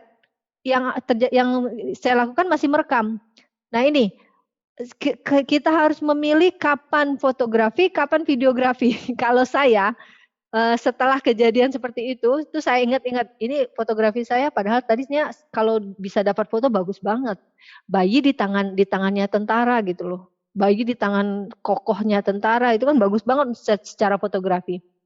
Ya videografi juga bagus. Tapi kan saya jurnalis foto, fotografer, harusnya saya dapat foto. Saya nggak dapat fotonya, hanya dapat videonya. Jadi supaya bisa membagi perhatian antara videografi dengan fotografi. Kalau saya kerjakan dulu fotografi, karena fotografi itu split second, sepersekian detik untuk mendapatkan satu peak moment. Nah, sedangkan videografi itu video itu kita buka saja, aperture-nya sudah merekam semuanya. Dan kita bisa mengambil elemen-elemen yang lain. Kalau untuk foto videografi itu banyak sekali kemungkinannya. Angle-nya, terus detail-detailnya, medium shot-nya, belum nanti ada wawancara. Jadi panjang dan banyak kesempatan untuk membuat videografi itu banyak sekali. Bahkan setelah peak moment terjadi, videografi masih tetap bisa ngejar karena elemennya banyak. Dan videografi itu biasanya cukup kalau kita sudah mendapatkan 60 detik sampai dengan maksimal 3 menit. Ya, itu kan sebenarnya bisa banyak sekali untuk mendapatkan momen. Tapi kalau videografi tidak. Videografi itu untuk mendapatkan satu peak moment, wah, nunggunya lama, terus motretnya harus pakai teknik. Jadi ya itu Mas, supaya bisa nggak keteteran videografi dan fotografinya, balik lagi latihan fotonya, latihan videografinya, terus biasakan mengerjakan keduanya. Dengan seperti saya sekarang itu udah terbiasa otomatis. Kalau ada breaking news, sudah pasti otak saya mikirnya 60-40, 60 fotografi, 40% videografi, tanpa harus ditanya, Dek, punya web clipnya nggak? Punya videonya nggak? Punya. Kenapa? Udah otomatis. Ini peristiwa breaking news. Peristiwa besar, pasti secara news value diinginkan platform yang video juga, gitu, ya. Gampang ya, jawabannya adalah latihan. Harus jago kayaknya ya Mbak Ade ya. Setelah ini video langsung foto gitu ya. Oke, semoga menjawab ya Mas. Dan selanjutnya nih pertanyaan yang kelima, datang dari Mbak Alika Rukan. pertanyaannya Mbak Ade, profesi fotografer atau videografer kan bekerjanya di lapangan dengan kamera dan piranti yang berat-berat ya. Kalau buat perempuan sepertinya agak lumayan kalau bawa alat-alat berat. Nah, buat Mbak Ade, how to deal with that? Dan mungkin ada nggak sih cerita yang menarik di lapangan? Mungkin bisa di-share di sini. Silakan Mbak Ade. Oke, kalau saya share di sini nanti selesainya besok loh. Baca aja buku Mata Lensa ya Mbak. Mana bukunya di sini? Oh itu bukunya ada di bawah. Menarik sih. Memang how to deal ketika saya terjun di jurnalistik, fotografi jurnalistik, saya udah tahu konsekuensi dari pekerjaan ini selain pikiran, karena kita wartawan itu kan pekerjaan yang mikir ya. Terus traveling di lapangan, memang harus ada di lokasi. Bekerjanya mungkin bisa 24 jam atau nggak mengenal waktu, bisa 7 hari seminggu kerjanya kalau ada breaking news. Artinya tuh wartawan tuh tidak berhenti dari jam 8 sampai jam 5. Jam 8 mulai kerja, jam 5 selesai kerja, setelah itu dia bukan wartawan lagi. Enggak, wartawan tetap wartawan ketika ketika dia tidur. Kalau breaking news terjadi, terus dia harus respon. Itu kerjaannya wartawan, dan itu saya udah sebelum mengambil pekerjaan ini udah tahu risikonya. Dan bahwa ada kerja fisiknya juga untuk jurnalis foto, iya. Karena kita bawa peralatan, dan peralatan itu pada umumnya terbuat dari besi semuanya ini, dan berat. Apalagi kalau motretnya olahraga, kameranya, lensanya lebih panjang lagi. Tapi setiap liputan apa yang dibawa kan berbeda-beda tuh.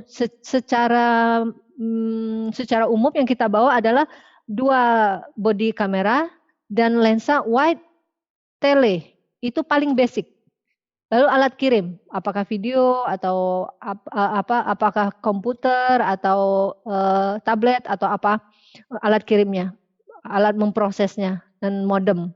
Jadi sebenarnya nggak terlalu ribet ya, simple juga sih. Dan dengan kamera sekarang yang sudah sangat ringan, kalau Anda nggak mau bawa yang berat-berat, pilih aja kamera yang ringan, mirrorless misalnya.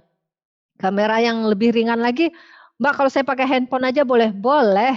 Kalau handphone Anda itu bagus sekali kualitas fotografinya, foto dan videonya. Tapi alangkah sayangnya ketika Anda berada di lokasi momen dan Anda hanya memotret dan merekam dengan peralatan yang biasa-biasa. Harusnya direkam dengan kamera yang bagus atau yang standar lah. Karena kalau Anda mau bikin buku, mau pameran, semuanya bisa materi itu bisa dipakai. Kalau Anda hanya untuk pekerjaan kantor selesai, terus nggak untuk apa-apa yang lain mungkin cukup. Tapi mungkin Anda punya keinginan nanti saya kalau pameran materi ini bisa saya pakai. Karena pameran kan akan besar kan, foto-fotonya 30, 1 meter, misalnya 2 meter, 3 meter. Harus menggunakan foto dengan kamera yang kualitasnya bagus. Itu. Tadi ada yang pertanyaan tentang drone tadi saya pengen jawab apa ya? Ada nggak tuh tadi? Kebaca nggak Mbak? Boleh ke yang tadi sudah di copy, Mbak? Iya. Nah, tadi ada dari Komi Candy. Nah, Mbak Ade, saya ada lihat foto Mbak Ade ngambil foto atau video menggunakan drone. Apakah penggunaan drone ini bisa dipakai untuk segala situasi dan tempat atau ada batasan-batasan tertentu? Silakan. Oke. Pemakaian drone ada batasannya. Sekarang kita jurnalis foto, semua jurnalis yang menggunakan drone berada di bawah FASI, Federasi Aeronautik Seluruh Indonesia. Jadi nggak asal-asal, nggak boleh asal-asal, dan sudah harus ada sertifikat atau license. Sebelum naikkan drone kita harus ada sertifikatnya, dan secara teknis bahwa drone itu kan alat seperti mobil yang kita dikendarai di jalan raya, tapi ini kita mengendarainya di udara. Otomatis kita harus tahu kan mobilnya belok kanan, belok kiri, yang mana fungsi gasnya, yang mana fungsi remnya, giginya yang mana, porsnelingnya yang mana. Nah, sama dengan drone juga begitu. semua bagian dari drone itu harus kita pelajari. Oleh karena itu, makanya sebelum mainkan drone sebaiknya punya license atau training. Jadi di samping itu udara Indonesia ini punya negara. Nah, karena kalau kita nggak tahu aturannya, kita naik ternyata kita berada di jalur helikopter misalnya, atau di jalur pesawat, atau di jalur yang tidak boleh naik seperti no fly zone. Jadi nggak bisa dipaksakan. Banyak teman-teman yang naik tanpa latihan atau tanpa training, banyak juga yang mengalami drone-nya jatuh, mungkin hilang. Nah, kalau kita ikut training dulu itu alangkah baiknya. Sama aja dengan kita mengendarai mobil ya. Pasti kita latihan dulu sebelum bawa mobil. Jadi kalau kita menghadapi satu hal yang sulit, misalnya angin atau hujan, kita tahu apa yang harus kita lakukan. Kan baling-balingnya itu sangat sensitif, nggak boleh kena hujan sedikit pun, nggak boleh angin yang kencang karena drone kita bisa melayang, fly away, nggak kembali lagi. Jadi banyak sekali hal. Kalau teman-teman ini bisa saya sambungkan, tertarik bisa saya sambungkan ke FASI. Ada grupnya, grup jurnalis FASI.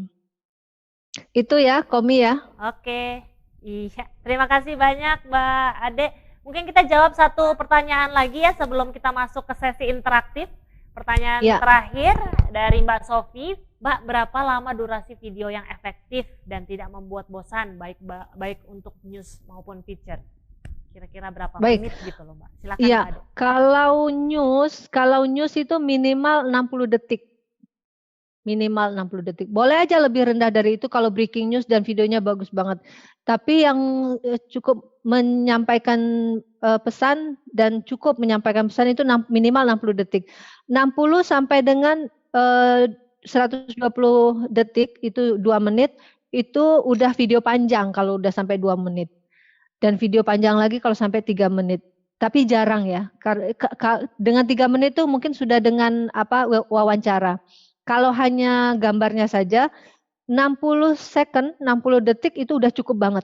Udah cukup banget dan itu udah hampir menggambarkan semuanya. Gitu. Jadi kalau Anda mengumpulkan bahan untuk video, Anda harus punya 60 second sampai 2 menit jadi, gambar jadi, supaya bisa mendapatkan gambar jadi. Ini kan dia terdiri dari fragmen-fragmen gambar-gambar yang banyak. Dan setiap fragmen itu kalau bisa lebih dari 10 detik. Jadi merekamnya 1, 2, 3, 4, 12 detik, 15 detik baru berhenti. Jadi jangan 1, 2, 3 detik sudah pindah lagi ke fragmen berikutnya, sudah pindah. Itu nggak bisa menceritakan story Anda secara utuh. Terlalu cepat perpindahannya. Jadi antara satu angle dengan angle berikutnya, kasih waktu. Itu. Kalau untuk fotografi ya mungkin Anda udah tahu semuanya. Begitu Anda merekam sudah ada angle-nya udah bagus, komposisinya udah menceritakan, dan exposure-nya udah cukup, pencahayaannya, ya eksekusi, dipotret. Dan jangan lupa, jangan cuma memotret satu angle. Angle-nya harus kaya dan harus banyak. Walaupun Anda bukan seorang jurnalis foto, walaupun bukan fotografer, harus banyak angle-nya. Dan momen itu berlalu lewat. Kalau tulis kita bisa kejar, kita bisa wawancara, review ulang. Pak, tadi apa yang terjadi Pak? Oh, tadi itu air naik, begini, kan bisa kita ulang. Tapi kalau kejadian itu ada di sana, kita misalnya lagi meliput aftermath, kejadian setelah, seperti waktu saya di Banten itu kejadian setelah tsunami. Jadi kami memotret di situ. Ketika kita sedang memotret, tiba-tiba puluhan orang, ratusan orang berlari-lari ke arah kita karena isu air naik. Nah, itu kan jadi story lagi itu, isu orang naik, orang berlari-lari, dan itu adalah foto. Ketika orang panik berlari-lari menghadap kita, boleh aja kita lari, tapi sebelum lari motret dulu, atau kita ngambil tempat yang aman lalu kita tetap memotret. Jadi ketika kita menceritakan atau membuat story kepanikan warga, dan kepanikan itu karena isu hoax, kan menjadi story, kita punya fotonya. Dan jangan lupa juga kalau mungkin bikin videonya. Kalau nggak mungkin nggak apa-apa. Ya, kalau saya sih saya mendahulukan fotografinya. Karena videonya bisa saya susulkan. Ketika mereka sudah selesai, sudah naik di mobil, sudah agak tenang, tapi masih bergerak mobilnya. Bergerak bahwa mereka mengevakuasi diri. Tapi pada saat mereka lari, ekspresi mereka panik dan mereka lari panik, itu saya mau motret. Penting untuk saya, itu saya mau motret mereka. Sambil lari-lari ikut mengevakuasi diri juga. Sambil bertanya, ada apa? Ada apa? Oh, air naik. Oh, beneran air naik, ikut lari. Ya. Itu, silakan Mbak. Oke, semoga menjawab ya semua yang sudah menyampaikan pertanyaan. Terima kasih dan terima kasih juga kepada Mbak Ade yang sudah menjawab beberapa pertanyaan tadi. Nah, selanjutnya kita masuk ke sesi interaktif di mana kita akan menerima usulan dari peserta. Dan di awal acara tadi, di awal pemaparan materi, Mbak Ade meminta rekan-rekan media di sini menyimak sambil menyiapkan ide multimedia story, bisa news maupun feature. Dan dalam sesi interaktif ini, Mbak Ade akan meminta 6 peserta memberikan usulan multimedia story. Nanti peserta bisa mengusulkan secara individual maupun kelompok. Saya akan membantu memilih 6 peserta yang akan mengusulkan multimedia story-nya. Mungkin kita coba terlebih dahulu yang tadi bertanya tentang drone. Mbak Komi Candy, boleh silakan Mbak Komi Candy ajukan multimedia story di chat box yang nanti akan langsung ditanggapi atau dinilai oleh Mbak Ade. Gitu ya Mbak Ade ya. Oke, mungkin Mbak Komi Candy, Mas Wahyu bisa juga di chat box.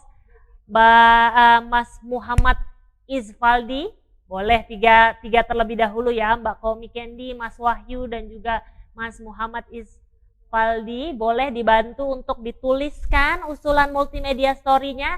Nantinya langsung akan ditanggapi oleh Mbak Ade gitu ya. Ini gamesnya Mbak Ade nih buat rekan-rekan media yang sudah hadir pada hari ini. Dan buat teman-teman lainnya juga boleh silakan tulis multimedia story-nya di chat box. Silakan aja Mbak Ade akan dan bisa langsung usulkan.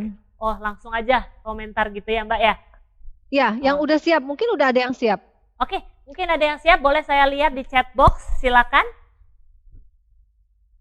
Apa aja gitu Mbak Ade yang kira-kira yang harus dilihat dari satu usulan multimedia story-nya?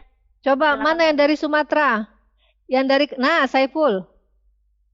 Sedang ku ketik Mbak Ade, monggo Mas ya, Faldi. Mau Sariful report Alam. tapi tunggu dulu. Oke. Ayo. Ada Indonesia itu kaya banget.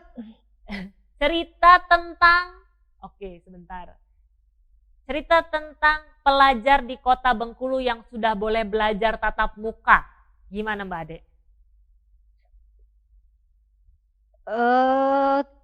COVID ya berarti ya? Ya.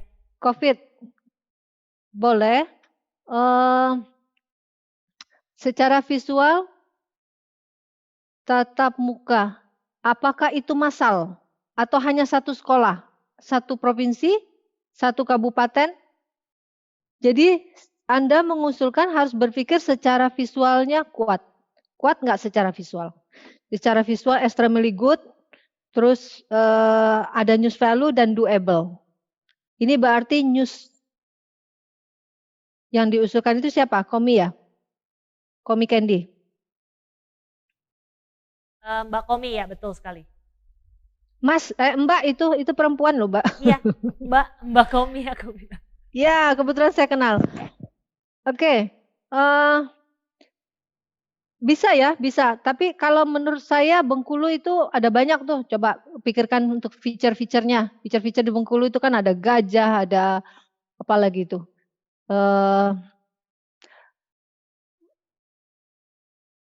Rafflesia mungkin. Ya, silakan, Mas, Mbak Komi tadi udah saya save ya satu ya. Satu adalah Komi mengusulkan tentang siswa yang sudah boleh belajar di masa pandemi secara offline ya, datang ke kelas.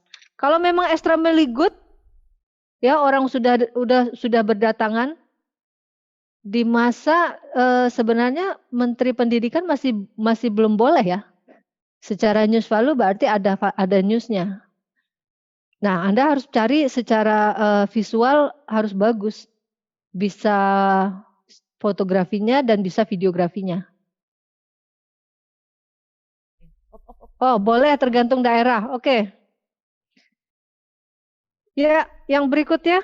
Yang berikutnya ada dari Mas Irwan Kak Basir. Highlightnya adalah Ya, yang bencana tadi dan pertanyaan nomor pandemi. 1 nih Mas Irwan. Ya. Luwu, kabar Wulu, Luwu. Bencana dan pandemi, ancaman serta tantangan penyitas di Huntara Petobo Palu. Oke. Secara videografi dan fotografinya bagus ya. Terus newsnya berarti ini juga dari sisi news. Bisa aja. Bisa dibuat doable artinya ya, doable bisa dikerjakan secara videografi dan fotografi. Tapi yang menarik apa? Yang menarik apakah mereka itu masih berada di Huntara dan yang bikin mereka akan menjadi perhatian itu apa kira-kira, Mas Irwan? Masih berada di Huntara sampai saat ini. Sebenarnya kasus seperti itu hampir di semua tempat pengungsian ya. Nah, nomor 1 kita harus memikirkan secara fotografi dan videografi bagus nggak tuh lokasinya. Artinya mungkin di bawah standar kehidupannya, dan secara fotografi, videografi juga bagus, menarik. Itu Mas Irwan. Saya tampung dulu ya. Saya tampung dulu, nanti saya akan memilih 1 atau 2 usulan yang paling eye catching, yang paling menarik. Jadi boleh news, boleh feature ya, boleh news, boleh feature. Indonesia itu kaya banget. Sulawesi punya banyak budaya. Sumatera, Papua, ini teman-teman AJI seluruh Indonesia dan jurnalis seluruh Indonesia. Ya Mbak, silakan Mbak dibacakan yang ketiga Mbak, yang tadi Ya, dari Komi dan masih dari hard news Mas Irwan. kayaknya nih Mbak Ade dari WSN. Cerita terkait bencana, misalnya di Semarang bagian utara, di sana banyak masyarakat yang tetap bertahan. Iya. Oke, saya paham itu berarti The Sinking City ya. Kota yang mulai tenggelam. Itu story yang menarik itu sebenarnya. Itu secara internasional sangat menarik. Story yang kota yang tenggelam. Kalau saya terjemahkan usulan Anda sebenarnya kota yang tenggelam. Secara fotografi kalau Anda bisa drone fotografi itu bagus sekali diambil dari atas. Jadi boleh teman-teman usulan itu Anda juga tuliskan bagaimana Anda menerjemahkan videografi dan fotografinya. Ya. Yang keempat, Mbak. Keempat dari Bapak Asnawi tentang konservasi burung maleo di Banggai, Sulawesi Tengah. Iya. Ada penjelasan tentang fotografi dan videografinya akan dieksekusi seperti apa? Tidak ada penjelasan. Ya, itu dia. Oh, suku Kajang. Itu sudah ke suku Kajang. Yang tadi burung maleo sudah selesai? Belum. Oh. Mbak Ica, tadi konservasi burung maleo sudah selesai? Cuma itu saja yang ditulis oleh peserta? Hanya highlight-nya saja. Hanya konservasi oh, highlight-nya saja. Iya, Oke. Berarti ini hanya tangan. temanya ya. Iya. Terus yang kelima, Mbak, silakan dibaca yang Kajang tadi menarik. Kajang. Suku Kajang. Ada sebelum Pak Ajang ada Bapak Muhammad Antoni cerita tentang petugas gizi di rumah sakit memenuhi kebutuhan nutrisi pasien COVID yang sedang menjalani perawatan. Itu yang kelima. Di kota mana? Silakan Pak Muhammad Antoni ditambahkan. Boleh ke bawah. Yang petugas gizi di kota mana? Ya, Bapak Muhammad Antoni boleh dibantu? Oh, Rejang Lebong. Ya. Ini Anda berarti tinggal di Rejang Lebong ya? Petugas gizi. Oke. Jadi kalau COVID itu sebenarnya Bengkulu. Anda tinggal di Bengkulu. Kalau COVID itu sebenarnya ada di mana-mana, berarti ini juga news ya. Berarti juga news. Oke, saya tampung. Yang berikutnya? Dari Berikutnya? Mbak atau Bapak Riza Salman, bagaimana masyarakat adat suku Kajang, Bulukumba, Sulawesi Selatan memanfaatkan herbal warisan nenek moyang untuk pengobatan peningkatan imun dan gizi di tengah pandemi? Iya. Oke, saya pernah ke Kajang dan saya pernah bikin foto dan videonya, jadi saya tergambar. Suku Kajang ini adalah suku yang hampir mirip dengan suku Baduy, di mana mereka mempertahankan cara hidup yang tradisional dan tidak mau menggunakan cara hidup yang modern. Sepanjang yang saya tahu, mereka waktu itu tidak menggunakan sampo, tidak menggunakan sabun, dan mereka masih hidup dengan cara gotong royong yang sangat kuat. Ya, mana usulannya? Oke. Sudah ada 6. Ada lagi? Mungkin boleh feature lagi ya. Ini udah gizi tentang news. Konservasi burung feature, Semarang feature juga oke. Huntara news, ide dari Komik Candy tadi sekolah juga news. Boleh saya dapat feature 1 atau 2 lagi? Feature dari provinsi yang unik-unik Indonesia mana seperti seperti pacu Jawi yang saya buat di Batu Sangkar, Sumatera Barat. Teman-teman pasti punya banyak nih usulan untuk membuat multimedia. Nomor 1, extremely good visually, ya. Secara visual harus bagus banget. Kampung marketer di pelosok Pulau Jawa. Boleh dijelaskan, Mas, kampung marketer di pelosok Pulau Jawa seperti apa? Dan eksekusi fotografi dan videografinya akan dibuat seperti apa? Tadi mana Mas yang mengusulkan kampung marketer? Boleh dibantu? Iya, sudah. Oke, Mas Roman bisa dibantu tadi untuk reply atau untuk membalas yang Mbak Ade request, silakan. Flash ya, banyak tapi tidak bisa terbaca semuanya. Ada yang dari Papua nggak di sini? Oke, ada yang dari Danau Toba. Pondok Kreatif Pemuda di Danau Toba ini banyak banget nih kalau mau digarap. Pondok Kreatif di Danau Toba. Ingat-ingat bahwa kalian akan membuat sebuah multimedia reporting, multimedia reportage. Jadi secara teks atau news value mungkin menarik, tapi apakah doable dengan fotografi dan videografinya?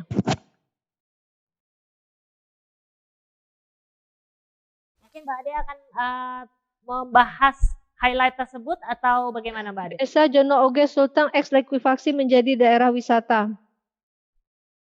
Iya. Oke, satu lagi terakhir, boleh Mas? Terakhir silakan. Ya, tradisi perempuan Yogyakarta meramban pangan liar untuk ketahanan iklim dan pangan. Oke, ini usulannya bagus-bagus ya.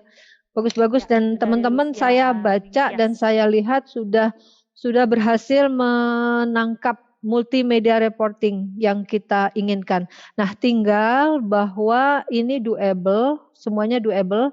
Apakah kita bisa mengaplikasikan dengan fotografi dan videografinya? Nah, ini harus dibuktikan. Artinya tuh teman-teman harus feature dari Papua, benda mas kawin, itu menarik juga itu dari Papua. Oke, kalau saya boleh simpulkan ya, teman-teman ya. Yang Anda posting itu baru ide.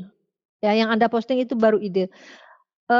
Dari ide, tadi kita udah sampaikan di pemaparan, 1 ide, yang kedua adalah komunikasi, yang ketiga adalah koordinasi. Jadi Anda sudah punya ide. Misalkan ide ini Anda komunikasikan ke editorial kantor masing-masing. Setelah dikomunikasikan, dikoordinasikan. Nanti kan ada jawaban dari editorial, kayaknya ini udah banyak dibuat oleh TV lain, udah dibuat oleh media lain. Mungkin punya usulan lain. Atau misalnya diterima, mereka akan bertanya, lalu koordinasi. Kapan kira-kira Anda mau membuat ini? Fotografinya dan videografinya bagaimana? Nah, itu pertanyaan selanjutnya yang Anda harus bikin. Ini kan usulan, sudah saya tampung juga usulan. Dan dari usulan ini saya melihat bahwa semua rekan-rekan sudah bisa mengaplikasikan bahwa bukan lagi saya hanya jurnalis, atau saya hanya jurnalis foto, atau saya hanya videografer. Tapi saya adalah multitasking jurnalis. Multitasking jurnalis memang Anda harus berpikir bahwa kalau saya bikin usulan seperti ini, videografi dan fotografinya akan saya kerjakan seperti itu misalnya. Jadi tugas Anda sekalian, artinya kelanjutannya berpikir dan bertindak. Ini kita sudah berpikir, sudah berhasil mengumpulkan ide dan mengkomunikasikan, mengkoordinasikan. Yang berikutnya adalah apakah kita berhasil bertindak multimedia? It's not easy. Nggak mudah. Tadi ada beberapa pertanyaan, Mbak jangan one man show dong, itu kan kerja tim. Ya betul. Tapi tidak menutup kemungkinan Anda mengerjakan semuanya di lapangan sendiri. Atau Anda mengerjakan dengan tim pun semuanya harus dikerjakan supaya Anda bisa terlatih. Sebenarnya ini nggak terlalu sulit. Artinya nomor satu selalu menyiapkan kamera di lapangan. Selalu menyiapkan kamera. Kalau kamera ini berat, bawalah kamera yang ringan tetapi mempunyai kemampuan videografi dan fotografi. Dan kalau kamera ini susah atau ribet, supaya nggak susah dan ribet, diajak main kameranya, diajak hunting. Jadi diajak senang, kameranya kita juga senang. Karena kalau kita udah senang dengan kameranya, kemana-mana kita bawa. Jadi kita bisa bikin produksi lebih dari satu, ya. Itu. 432, kita masih punya waktu 30 menit. Dari usulan ini, ya, dari usulan-usulan ini, saya mungkin kalau saya yang milih, ini saya tertarik dengan nomor 1 suku Kajang. Suku Kajang sangat menarik, secara visual sangat menarik. Feature dan nggak umum. Di Indonesia ini yang sama dengan suku Kajang, suku Baduy juga nggak umum. Jadi kita memilih sesuatu yang paling nggak umum, yang paling menarik karena unik. Kalau bisa nggak ada di tempat lain. Kalau COVID mungkin ada di mana-mana dengan problemnya masing-masing. Oke lah itu news. Tapi saya mau bikin sesuatu yang secara visual bagus banget, nangkap mata seperti pacu Jawi tadi. Pacu Jawi itu udah nggak bisa dibilang ini karena secara visual dia sangat kuat dengan fotografi yang telaten dan dengan videografi yang lengkap. Kita bisa membuat sebuah dua visual yang sangat kuat. Lalu kita cari angle-nya. Nah itu angle yang dicari, yang saya laporkan lalu dibuat. Ini pacu Jawi bukan untuk orang yang lemah hati istilahnya ya. Jadi kita cari sebuah usulan yang tidak ada di tempat lain. Suku Kajang nggak ada di tempat lain, menarik. Lalu apa lagi nih? Jono Oge jadi wisata, boleh bisa. Sama dengan Banda Aceh sekarang kan menjadi tempat-tempat wisata sejarah. Tadi Papua juga menarik itu yang Mas kawin ya kalau nggak salah ya. Jarang dengar, jarang digarap orang. Nah, jadi yang paling nggak umum, yang nggak ada di tempat lain, terus yang menarik secara visual dan belum digarap orang. Kalau saya yang milih ya, kalau saya akan pilih yang seperti itu. Kota yang tenggelam, ini saya mau bahas secara agak saya garis bawahi. Ini adalah story internasional. Menjadi menarik karena di dunia ini ada beberapa negara yang diprediksi sebentar lagi akan berada di bawah permukaan laut. Salah satunya katanya Bangladesh. Mungkin utara Pantura Indonesia itu salah satu yang akan berada di bawah permukaan laut beberapa tahun ke depan. Terus negara-negara Pasifik. Jadi secara isu internasional dan isu lingkungan sekaligus sangat menarik. Kalau Anda membuat seperti ini, dan kalau saya yang membuat fotografi dan videografinya, nomor 1 saya akan membuat pakai drone untuk apa? General view-nya. Jadi Anda pinjam drone, bawa drone, belajar drone, naikkan drone, akan kelihatan yang tadinya rumah, yang tadinya dinding, sekarang udah tertutup, misalnya seperti itu. Oke, wait. Berikutnya Mbak, saya kembalikan ke Sorry. Eh, Menerima highlight selanjutnya atau akan dipilih yang the best-nya, Mbak Ade? saya nggak tahu ini dari panitia apa ada hadiah? Nggak hadiah ada, nggak? tapi kita nanti hadiah ada sesi ice breaking atau games dengan rekan-rekan media yang sudah hadir pada hari ini. Oh gitu. Jadi nggak dari sini ya dipilih. Oke. Ya, mau kita bahas Dipilihnya nggak dari sini. ambil satu highlight terakhir kah, Mbak? Satu tema terakhir? Atau Satu tema Mbak Ade? terakhir, oh enggak. Saya pikir saya pikir secara umum apa yang diusulkan teman-teman udah pada bagus semua ya dan bisa doable secara news dan feature. Tapi kalau saya memilih, saya misalnya pergi ke ini, saya akan pilih beberapa yang jarang dikerjakan orang, terus yang secara internasional nasional sangat menarik. Nomor satu visual yang sangat menarik, yaitu saya akan buat yang seperti itu, yang paling unik dan uncommon. Mungkin kalau masih ada sisa waktu bisa dilarikan ke Q&A, Mbak. Masih adakah teman-teman yang ingin bertanya? Mungkin melihat foto-foto saya ada yang ditanyakan. Kayak tadi ada yang bertanya, Mbak juga mengerjakan drone. Iya betul mengerjakan drone. Meskipun kita nggak ngebahas drone, tapi bisa kita sampaikan. Mas Anang tadi, Mas Anang dari itu mau bertanya Mbak, Anang Budiono ya, Mas Anang Ya. Budiono. Silakan Mas Anang.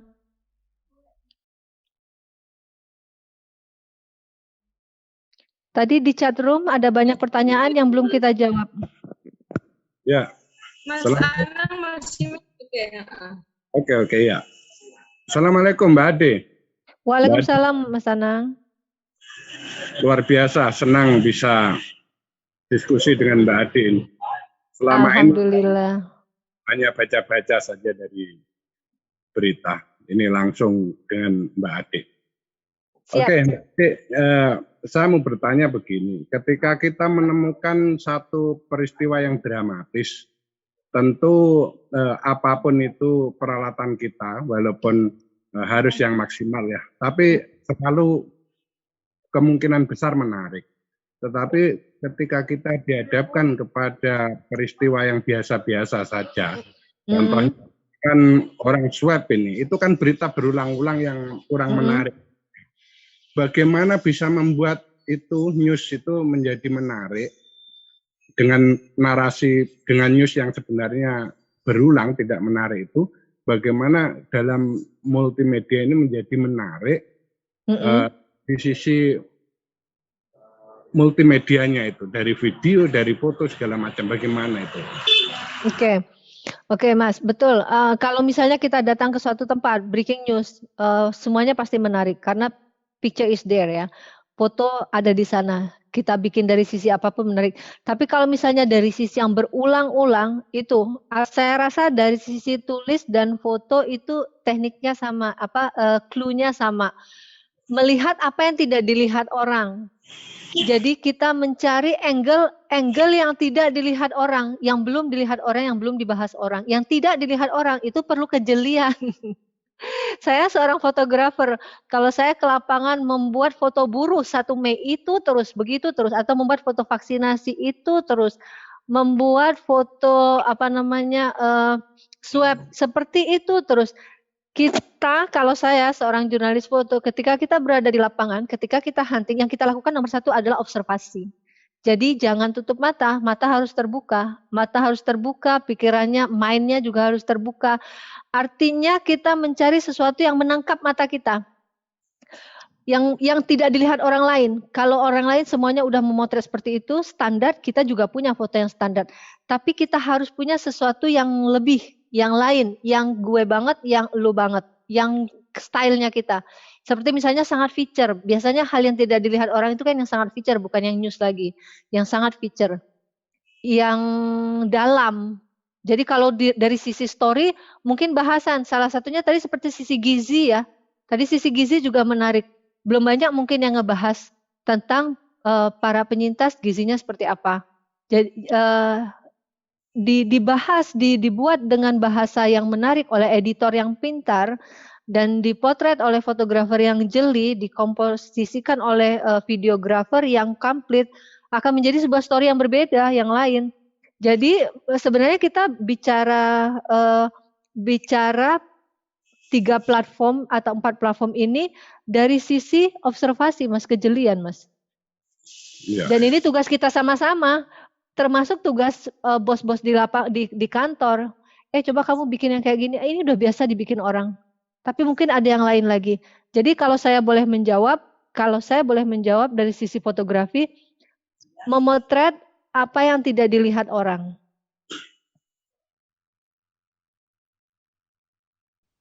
Ya, Kira-kira terima menjawab kasih nggak, Mas, banyak. ya?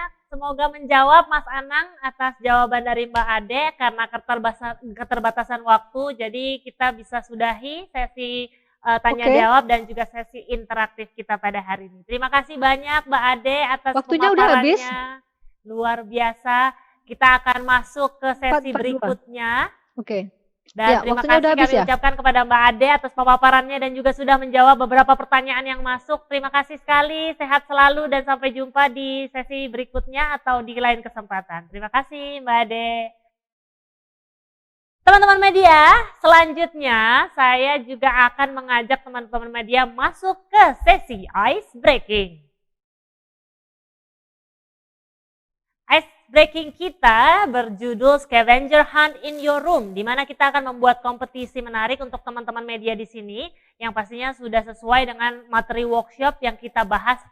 Nih, jadi nanti akan ada 3 pertanyaan, masing-masing pertanyaan akan saya bacakan clue-nya seperti apa, dan teman-teman media di sini semuanya bisa langsung menjawab dengan cara raise hand, ya.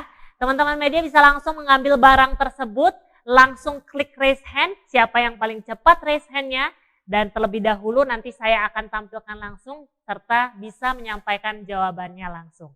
Caranya untuk raise hand mudah sekali, teman-teman media bisa langsung klik tombol partisipan dan langsung klik tombol raise hand yang ada di layar teman-teman sekalian ya.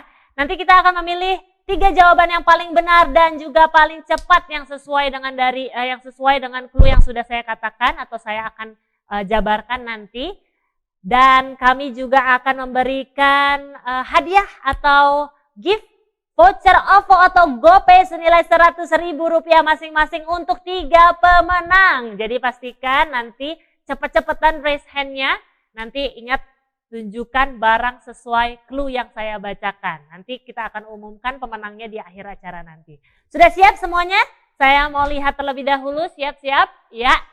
Nanti tolong raise hand-nya. Ketika sudah ambil barangnya langsung klik raise hand ya. Oke. Pertanyaan atau clue yang pertama. Apakah aku? Biasanya benda ini berukuran kecil.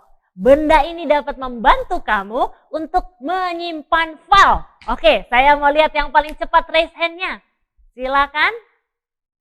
Iya. Jangan lupa untuk ketika saya panggil untuk hidupkan kameranya karena saya mau lihat bendanya benar atau tidak. Oke, ada Mas Arya Wicaksana dari kabar.news. Boleh open cam gimana? Oke, sudah ada. Mas Arya, selamat sore. Apakah sudah terhubung? Oke. Oke, ya. Mas Arya ada di sini?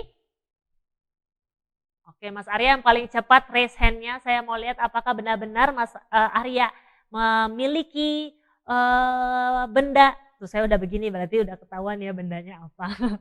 Benda kecil tersebut apakah ada di sekitar Anda, langsung di-grab dan langsung. Nah, selamat sore Mas Arya. Sore Mas. Boleh Mas di unmute terlebih dahulu? Selamat sore. Sore. Oke, sore Mas. Jawabannya apa coba saya mau dengar? Memori, Mbak. Memori. Coba lihat ada barangnya kah? Saya cek dulu Mbak ya, sempat di Ya ampun, kayaknya kirain udah terlepas diambil. Ternyata masih dicek. Oke, silakan. Saya beri waktu 10 detik.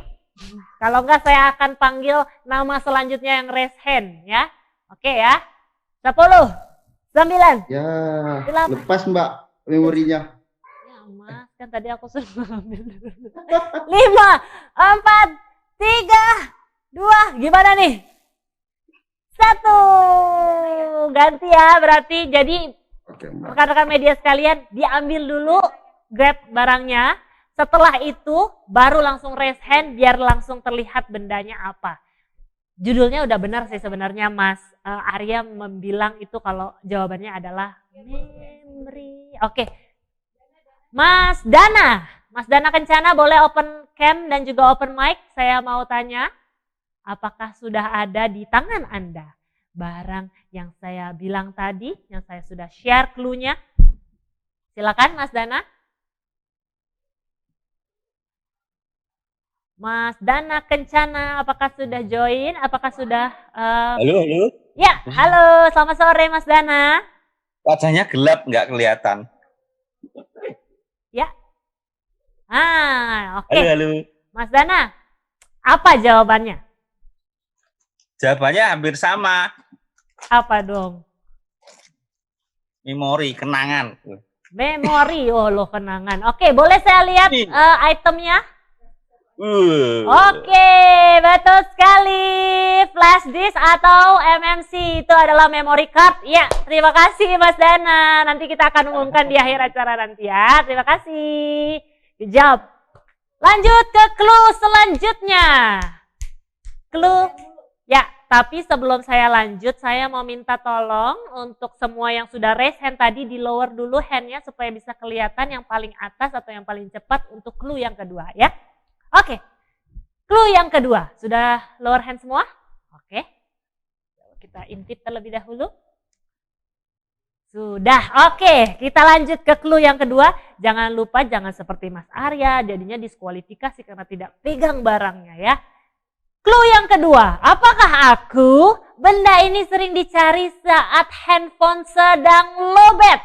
Ya, 3, 2, 1, lihat. Oke, ada Baba. Baba duluan di sana. Boleh saya lihat. Selamat sore. Waduh. Kalau kan. Selamat sore. Mas Baba happy banget itu yang ketawa sepertinya. Oke, Mas Baba, jawabannya apa? Butuh power bank atau butuh colokan? Aduh, jawabannya bener banget ya. Yang benar adalah dua-duanya adalah charger. Betul sekali, selamat Mas Baba. Nanti kita umumkan di akhir acara nama Mas Baba ya. Congratulations. Jangan ngaca tuh Mas Baba. Oke, kita lanjut ke clue yang ketiga. Lower hand dulu semuanya. Saya mau lihat semuanya lower hand. Ketika sudah lower hand nanti kita akan lanjut ke clue yang ketiga. Oke, pertanyaan terakhir, sapu jagat pertanyaannya paling cepat. Raise hand dan memegang barangnya langsung jadi pemenang. Apakah benda ini bisa melindungi kepala saat mengendarai motor? Langsung ke garasi Bapak Ibu sekalian, langsung. Oke, ada Mas atau Mbak WSN.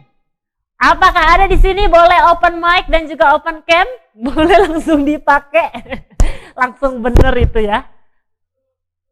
Ya. Silakan. WSN. Sudah, tadi, ini helm. Ya, halo. Ya, halo. Selamat sore, Mas WSN ini namanya siapa sih sebenarnya? Boleh di-unmute terlebih dahulu, Mas? Masih di-mute, jadi saya tidak bisa mendengar suara Mas WS.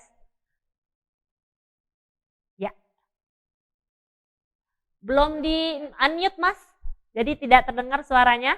Boleh di-unmute terlebih dahulu, di open mic-nya, dibuka kameranya, mic-nya. Ya. Oke, ya. Ya, Mas WSN. Namanya tuh apa sih sebenarnya Mas? Wisnu Kusuma, Wisnu Oke, Kusuma. Mas Wisnu aja aku panggilnya ya. Mas Wisnu, jawabannya apa? Tadi tanya. Luar biasa. Jawabannya apa? Saya mau dengar verbalnya. Helm. helm. Waduh, datar aja helm. Oke, terima kasih Mas Wisnu. Anda beruntung menjadi salah satu pemenang. Nanti kita juga umumkan di akhir acara nanti. Oke, terima kasih partisipasinya semuanya. Iya. Oke, Bapak Ibu sekalian, terima kasih atas partisipasinya semuanya yang sudah join untuk ikut ke dalam ice breaking kita. Dan selamat kepada 3 pemenang itu tadi. Ada Mas Wisnu, Mas Baba, dan satu lagi adalah Mas atau Mbak siapa tadi ya? Lupa. Pokoknya saking terimanya sama Mas Wisnu dengan helmnya, pokoknya saya ucapkan selamat kepada 3 pemenang tadi yang sudah open cam dan juga open mic serta menyerahkan bendanya. Anda beruntung mendapatkan OVO ataupun GoPay senilai Rp100.000. Yeay, selamat. Nah, sebelum kita menyudahi atau selesai eventnya, saya mau mengajak rekan-rekan media di sini untuk melakukan foto bersama terlebih dahulu. Kita akan mengabadikan momen bersama dalam webinar hari ini. Bisa langsung menyalakan kameranya untuk melakukan sesi foto bersama. Dan saya juga akan mengundang kembali Mbak Ade Berry untuk foto bersama. Silakan, boleh kita undang. Apakah Mbak Ade sudah join juga? Oke, Mbak Ade sudah join. Semuanya boleh open cam ya. Saya akan pandu. Biasanya kan kalau mas-mas mbak-mbak di sini yang foto ya, sekarang saya yang foto ya. Sekarang jadi modelnya mbak-mbak sekalian di sini. Oke, kita mulai ya. Di 3, 2, 1. Oke, lagi boleh. 3, 2, 1. Satu kali lagi gayanya kurang asik. Boleh?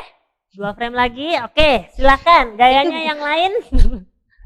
Gayanya yang lebih hard news atau feature mau yang mana? Itu gimana mukanya ada yang hitam aja. Oke, siap Mbak Ade. Di 3, 2, 1. Oke, satu kali lagi frame selanjutnya. Ya, coba.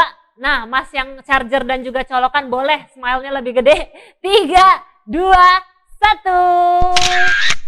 One more time, last one. Ya, 1, 2, 3. Oke. Yeay, saya minta tepuk tangan virtualnya untuk acara kita pada hari ini. Luar biasa, terima kasih atas partisipasinya. Dan juga terima kasih juga untuk Mbak Ade yang sudah memaparkan materi pada hari ini serta menjawab semua pertanyaan dari rekan-rekan media. Terima kasih teman-teman.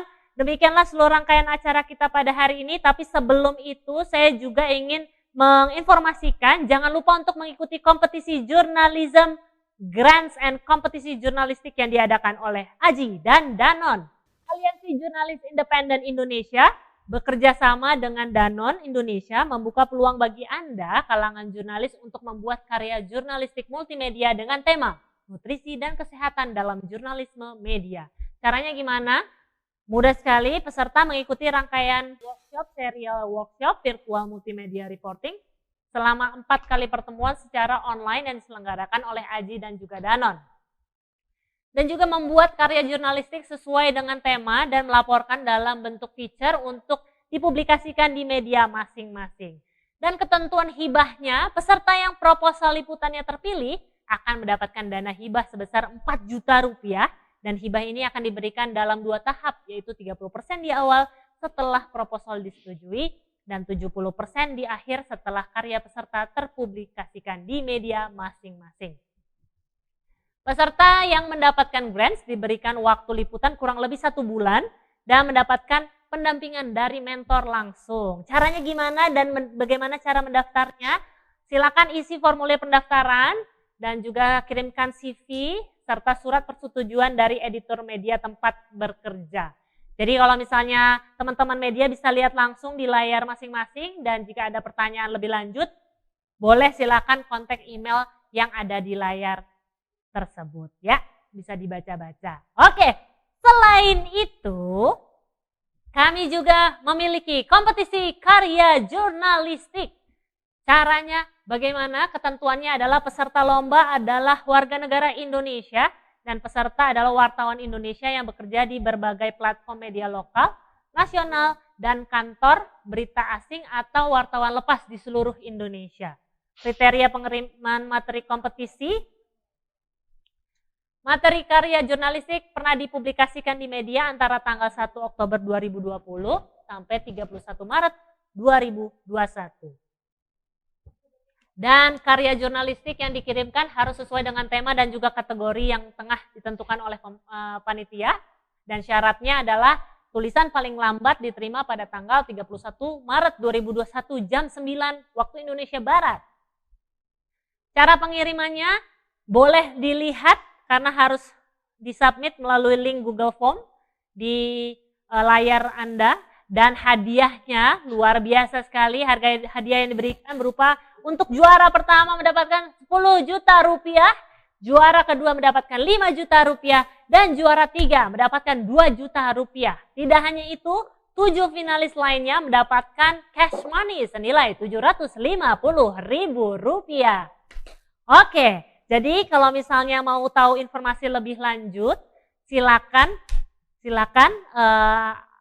lihat yang ada di layar Anda, dan informasi lebih lanjut boleh nanti silakan email ke email yang ada di layar Bapak Ibu sekalian. Baik, demikianlah seluruh rangkaian acara kita pada hari ini. Terima kasih kepada teman-teman media semua. Dengan berakhirnya sesi ini, berakhir juga seluruh rangkaian acara nutrisi dan kesehatan dalam jurnalisme multimedia series kedua.